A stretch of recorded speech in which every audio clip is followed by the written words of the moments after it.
ఊరా మాస తగలబెట్టేశాడు, rough ఆడించాడు feeling కలిగిందన్న. Start ఉచ్చబడుతుంది కొడుకులకి. ఇప్పుడు రర్రబాయి ఎవడొస్తాడని హార్ట్ బీట్ షేక్ అయిపోయి గూస్ బంప్స్ వచ్చేస్తున్నాయి అన్న. గ్లిమ్స్ ఎలా అనిపించాయి బ్రో? అన్న నిజంగా చెప్తున్నా, నాకు out and out entertainment feel అయినా రామ్ చరణ్ తర్వాత. ఫస్ట్ గేమ్ చేంజర్ చూసిన తర్వాత అన్న చాలా మంది బాధపడ్డారు, గేమ్ చేంజర్ ఇట్లయింది అట్లయిందని. కానీ గేమ్ చేంజర్ మాకు బాగా నచ్చింది అంటే లుక్స్, గెటప్స్.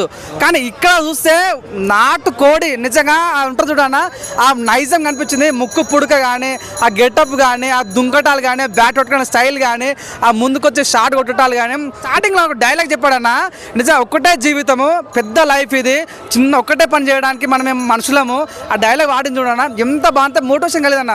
అంటే చాలా మంది చిన్న చిన్న వాటికి బాధపడతారు కదా, అటువంటి వాళ్ళకి పండుగ రోజు వాతావరణంగా ఆ గ్లిమ్స్ మాత్రం అవుట్ అండ్ అవుట్ అన్న. నిజంగా 1% నెగిటివ్ లేదన్న, చాలా బాగుంది. ప్రతి ఒక్కరు బాగా నచ్చుద్ది. నిజంగా క్లాస్లో మాత్రం బ్యాటింగ్ స్టైల్ భయ్యా, ముందుకు వచ్చి కొడతాడు చూడు, మస్తు అనిపించింది అన్న. నిజంగా ఈ షార్ట్ సినిమా ఎట్లుంటుందో తెలియదు కానీ చాలా బాగా తీశారు. బుచ్చిబాబు నీకు దండం భయ్యా, ఏమన్నా తీసావా? ఆ గ్లిమ్స్ మాత్రం చాలా బాగుంది.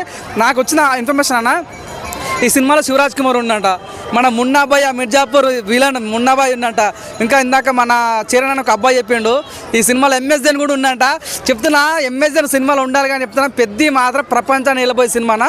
నాకు చాలా బాగుంది. ఆ విషయం ఆల్వేస్ చెప్తున్నా, గ్లిమ్స్ మాత్రం ఊచకోత రఫ్ ఆడించని చెప్పొచ్చు అన్న. బ్రో పెద్ద గ్లిమ్స్ ఎలా అనిపించాయి? చాలా బ్రహ్మాండంగా ఉంది. ఏం నచ్చింది మీకు?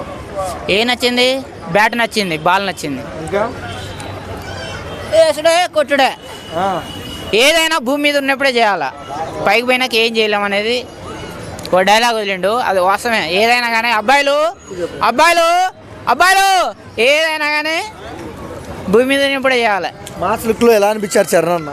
బాగుంది కానీ అందరు ఎవరైనా వస్తారు. నాకు నీ అమ్మ వాడు తెలుగు వాడు అంటే ఇంతకుముందు లెక్క లేకుండే, హిందీ వాడు, ఇంగ్లీష్ వాడు, తమిళ వాడు, మలయాళం వాడు, కన్నడ వాడు, తెలుగు వాడు అంటే లెక్క ఈక మీద పెట్టేవాడు. ఇప్పుడు నీ అమ్మ రామ్ చరణ్ అన్న, అల్లు అర్జున్ అన్న, ఎన్టీఆర్ అన్న, ప్రభాస్ అన్న, మహేష్ అన్న, ఉచ్చబడుతుంది కొడుకులకి. ఇప్పుడు రర్రబాయి ఎవడొస్తాడని అమ్మ తగ్గేదలే. సినిమా మీద సినిమా, ఇట్టు మీద ఇట్టు, రికార్డుల మీద రికార్డులు, బద్దలు బలగొడుతున్నాడు మొత్తం మన తెలుగు సినిమా ఒక్కొక్కడికి. గ్లిమ్స్ ఎలా అనిపించినాయి? పెద్ద గ్లిమ్స్ అయితే మైండ్ బ్లోయింగ్ అన్న. చూస్తానికి అసలు రెండు కళ్ళు చాలా అంటే చాలా బాగుంది. ఆ బ్యాట్తో ఆడే సీన్ కానీ అదంతా ఉంది. అది చూస్తుంటే ఒక్కోటి హార్ట్ బీట్ షేక్ అయిపోయి గూస్ బంప్స్ వచ్చేస్తున్నాయి అన్న.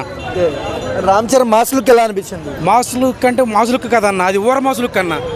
ఆ లుక్ గురించి అసలు ఎవరెవరో ట్రోల్ చేసి ఏదేదో మాట్లాడుతున్నారు కానీ అది అట్లా మాట్లాడతానికి కూడా ఎవరు చాలరన్న.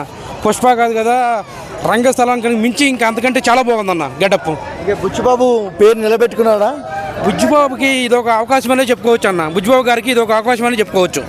ఎందుకంటే రామ్ చరణ్ గారు అన్ని అంత గొప్ప వ్యక్తితో ఆయన సినిమా చేస్తున్నా అంటే ఆయనకి డెఫినెట్లీ ఇది ఒక మంచి అవకాశం అని చెప్పి నేను చెబుతున్నాను అన్న. ఈసారి నేషనల్ అవార్డు పక్కన చరణ్ కంపల్సరీ అన్న. ఎంతమంది ఎన్ని రకాలుగా మాట్లాడుకున్నా, ఎన్ని ట్రోల్స్ చేసుకున్నా సరే ఈ నేషనల్ అవార్డు అనేది కంపల్సరీ గట్టిగా కొడతారు అన్న. కొడతలో కూడా ఆడు ఈడు కొడతాయి. ఎవడు కొడితే దిమ్మ తిరిగి మైండ్ బ్లాక్ అయిపోద్ది అంటారు చూడు, ఆ టైప్ కంటే ఇంకెక్కువ ఉంటుందన్న, వేరే లెవెల్లో ఉంటుందన్న.